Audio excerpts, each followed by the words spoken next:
Your favorite REIT may be making a big move in the near future. The first time I heard about VICI Properties was when Joseph Carlson posted his thesis on this investment way back in June of 2021. This stock has gained massive popularity in recent months. However, back then it was much less popular. This is before VICI reached investment grade of April 2022, before it was added to the S&P 500 in June of 2022, and far before they dominated every other REIT in the S&P 500. So when I heard Joseph make a wild prediction, my ears perked up. VICI will soon own Six Flags.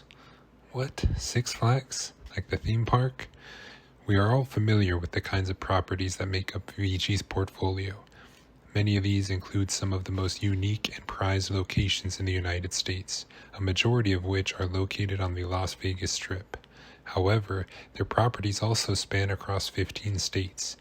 These properties mainly consist of hotel rooms, gaming spaces, and meeting or convention spaces, but also include other experiential categories like golf courses and entertainment venues.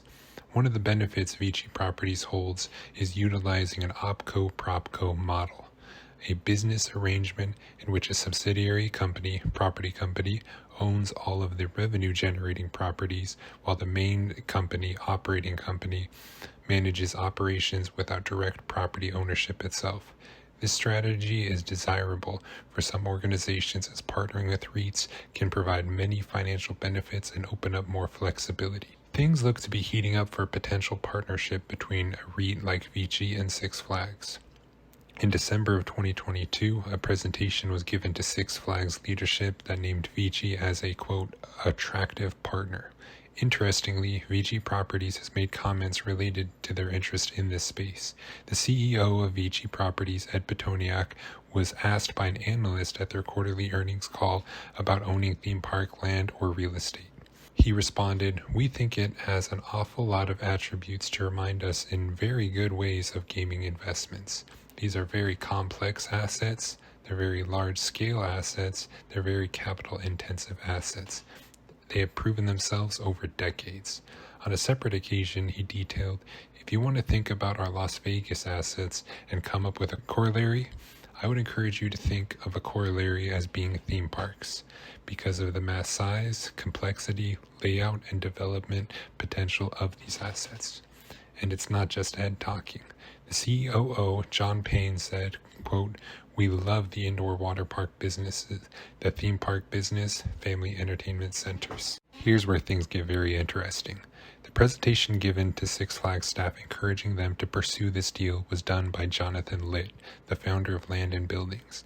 This is a guy VICI investors should probably know a thing or two about, as he helped navigate the tricky waters of closing the MGM Growth property deal that landed VICI 15 marquee assets and increases in annual rent by over $1 billion. Simply put, he led a campaign to form an MGM REIT and assisted close the deal and acquisition of VICI Properties. Jonathan Litt made several arguments to the executives at Six Flags. The primary idea is unlocking this real estate has the ability to lead to a 100% upside in Six Flags' current share price over the next 18 months. He has a 3% ownership in the shares outstanding for Six Flags, so it would appear that he has their best interest in mind. His argument is that he values the land they currently possess to be around $1.7 billion. Their market cap is in the neighborhood of $2.22 billion. Therefore, spinning off the real estate will create significant cash flow and value to shareholders.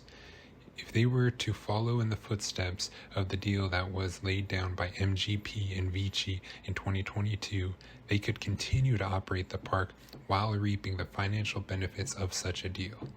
Let's be clear, VICI is not the only dog in this fight.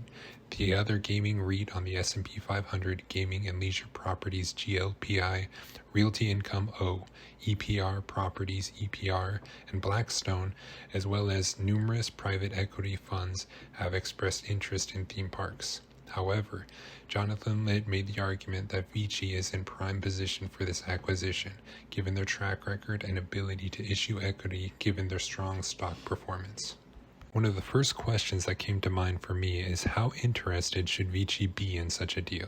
Las Vegas has a clear moat and has tenants that have a high likelihood of being reliable for decades to come. However, Six Flags has had some serious turbulence to the executive level, and the execution of the parks has been called into question.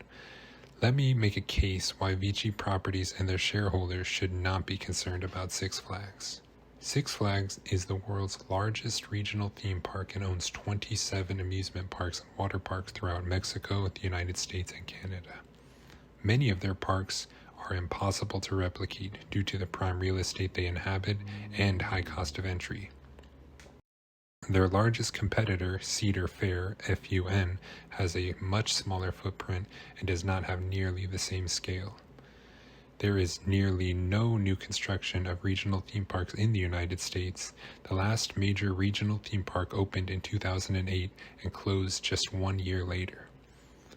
Although other experiential leisure activities like Topgolf and escape rooms have gained popularity in recent years, they are not direct competition to a full-day regional theme park experience. About 3 weeks ago, some friends and I visited Six Flags Magic Mountain in Santa Clarita, California.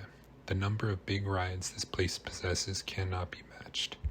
Don't get me wrong, places like Disney or Universal Studios are amazing and bring some special components to the table that Six Flags could only dream of having. However, Six Flags Magic Mountain literally has the world record for the most roller coasters in a single amusement park. They even are adding to it with the recent addition of Wonder Woman in 2018.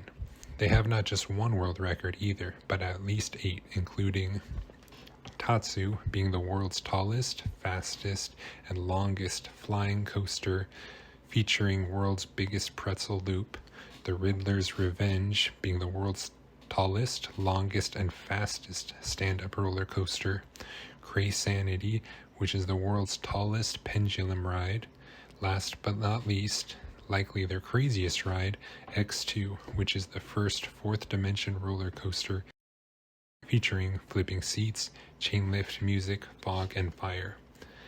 These kinds of rides will likely always have demand. If management can be more effective and continue to push for better experiences for guests and pursue more profitable approaches, they will likely be set up for success. Speaking of management, this company was founded in the 1960s but went bankrupt in 2009. Their executive team's history has not been very solid. They have had at least 6 different CEOs since 2015. Recent dramatic decisions to increase prices and focus on premium guests have driven down visitors, which has demolished revenue. However, management will have an opportunity to continue to fine-tune their strategy. Jonathan Litt describes, "Jury is out if premiumization is the correct strategy.